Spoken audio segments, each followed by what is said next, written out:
All right, Tracy, can you hear me? I can hear you. All righty. All right, let's get going. We shall go on the record with proceeding 24C-0287INS. Today is July 10th, 2024, approximately noon. Administrative Law Judge Robert Garvey, and this is the Commission's Insurance Show Cause biweekly hearing. And I only see folks from staff side. So I will go to, I don't know, Ms. Chong, Ms. Hayden. Ms. Chong, they're gonna let you talk today? Yes, it's going to be me today. All Aileen right. Chong. Yep. All right, go ahead with your appearance then.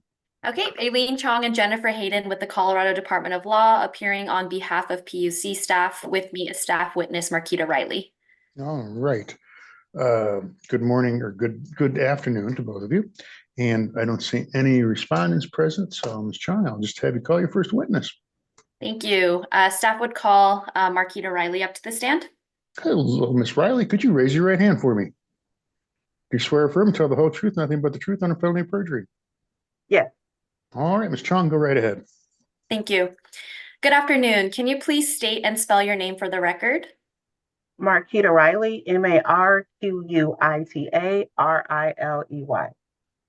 Who is your current employer? The Public Utilities Commission. What is your job title? I'm the program assistant for the transportation unit. And what is your role in this proceeding? I help to review the commission records and coordinate with staff for these proceedings against motor carriers that do not have current effective levels of financial responsibility on file with the commission. Thank you. Do the statutes and commission's rules require motor carriers to file evidence of financial responsibility with the commission? Yes. Can you please tell us which statutes or rules require motor carriers to have evidence of financial responsibility? Rule 6008 requires that motor carriers file evidence of financial responsibility with the commission. And what needs to be provided to the commission to show financial responsibility? Per Rule 6008, motor carriers must electronically file certain forms such as a Form E as evidence of financial responsibility. How long does this evidence of financial responsibility remain in effect? Per Rule 6008 requires that motor insurance companies give the commission a 30-day advance written notice when insurance is not being renewed or if it's being canceled. And what is the next step when the PUC receives a notification of cancellation or non-renewal? We use the commission's OpRights database to compile a list of motor carriers that we have received notice of cancellation. Thank you. Were the exhibits for today's hearing provided to the respondents?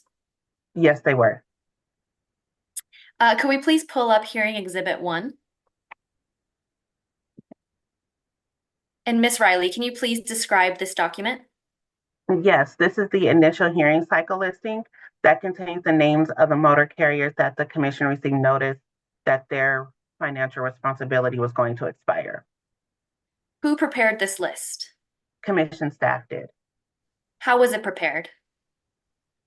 We used the commission's OpRights database to compile the list.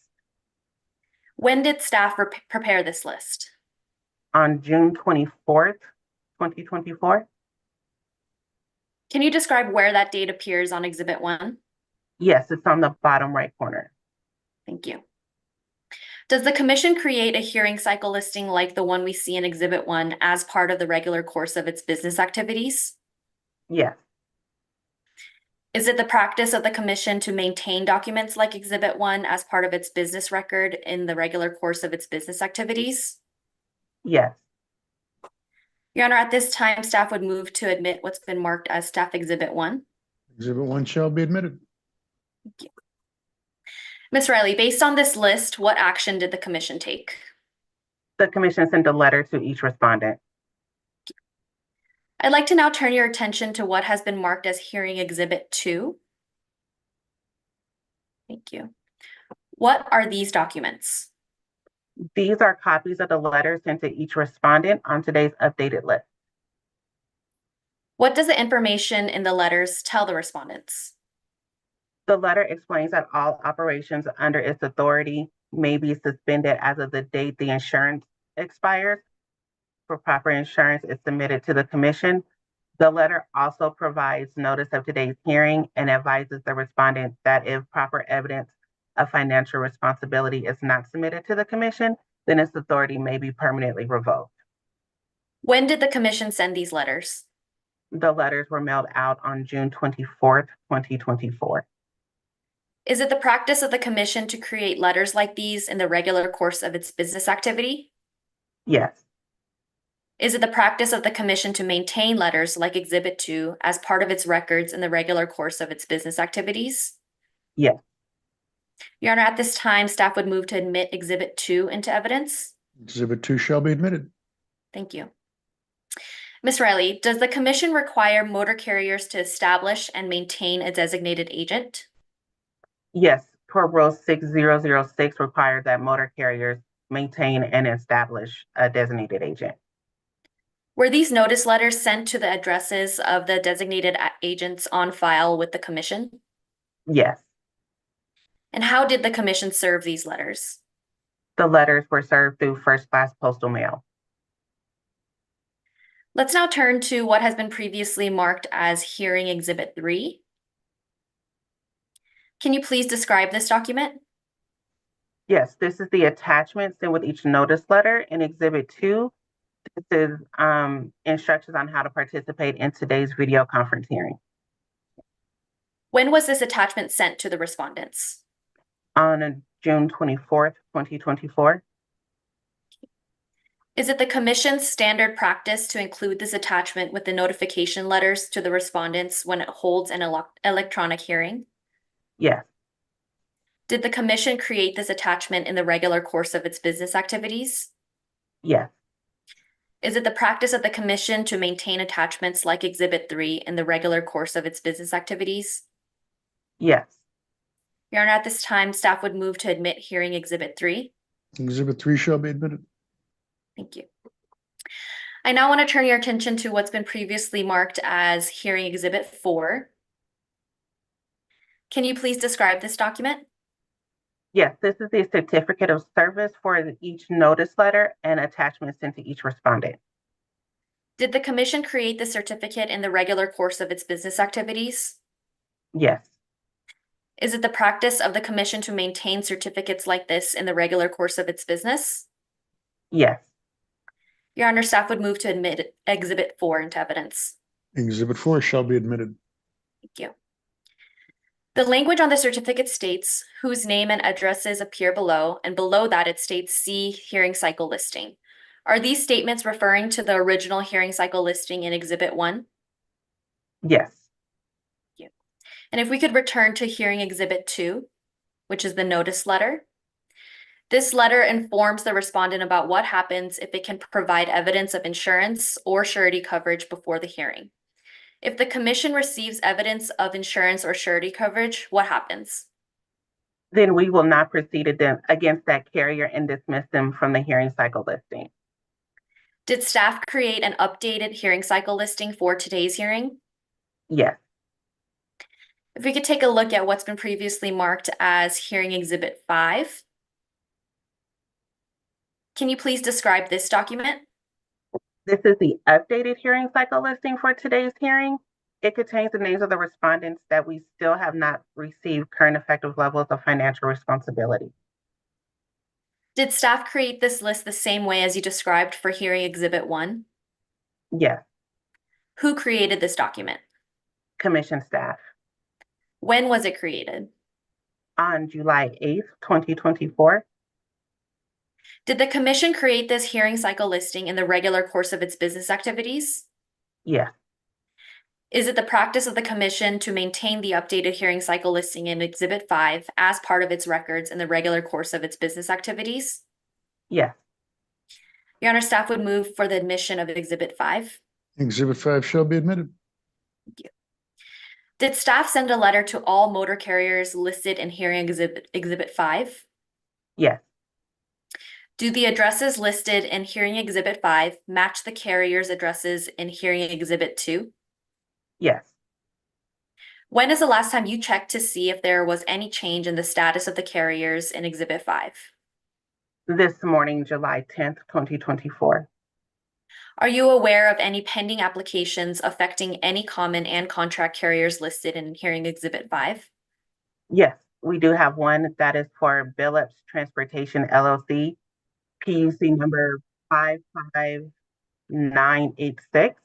We have a suspension application pending for that carrier. Thank you. Does staff recommend dismissing any carriers listed in hearing exhibit 5? And if so, which ones? Yes, we do have a few. We have Imperial Towing LLC, PUC number T-05574. They filled out a cancellation form. We have Denver Free Walking Tours LLC, doing business as Discover Denver Tours, PUC number LL-04131. Insurance was updated for that carrier. And LG Rides LLC, PUC number LL-04082. Insurance was also updated for that carrier. Thank you. Are you aware of any letters returned to the commission? Yes, we do have a few. Union Taxi, PUC numbers 5576 and LMT 0008. They were dismissed, and that letter was also mailed out to another address on file. Sober Buddy Shuttle LLC, PUC number 55951. That carrier was also dismissed and remailed out to another address on file. Accent Luxury Transportation LLC, PUC number LL-03794. That one was also dismissed. There was no other address on file for that one. And we did have another one. It's not necessarily a return mail, but we did have Limo of Babylon LLC, or Limo of Babylon, PUC number LL-04320. They were a walk-in to the office, but we have not received updated insurance for that carrier. When does a decision made after this hearing become a final commission decision?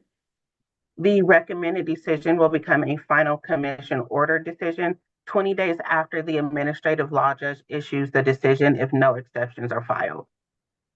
What happens if a carrier provides proper proof of insurance before the decision becomes a final order of the commission?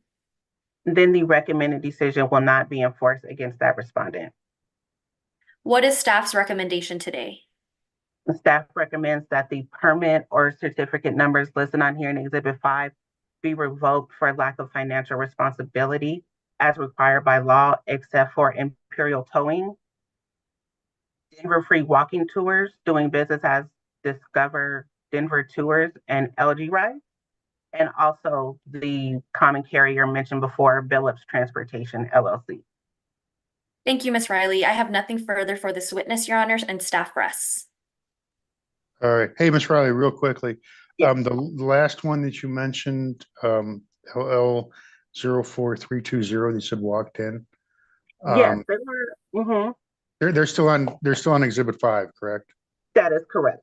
And so you're still recommending that they get revoked, correct? That's correct. Okay. And the other one's Union Taxi, and I forget the other one right before that. They are off here, so we don't have to worry about them. That's correct. Okay. All right. I just want to make sure they're still on there and we still were proceeding against them. Okay. Yes, sir. All righty. That is all I have. Ms. Chung, do you have any questions based upon the ones that I gave to Ms. Riley? No questions. Thank you. I had a feeling you didn't. All right. All right. Nice and easy. I got nothing more. Thank you very much, Ms. Chung. Is this your first time doing anything? This is my second time. Second time? Who was the first judge you're in front of?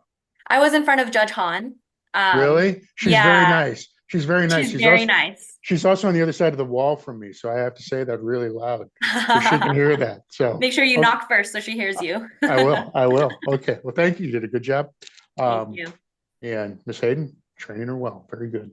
All right. That being it, we shall be in adjournment. Thank you very much. Thank you, everyone.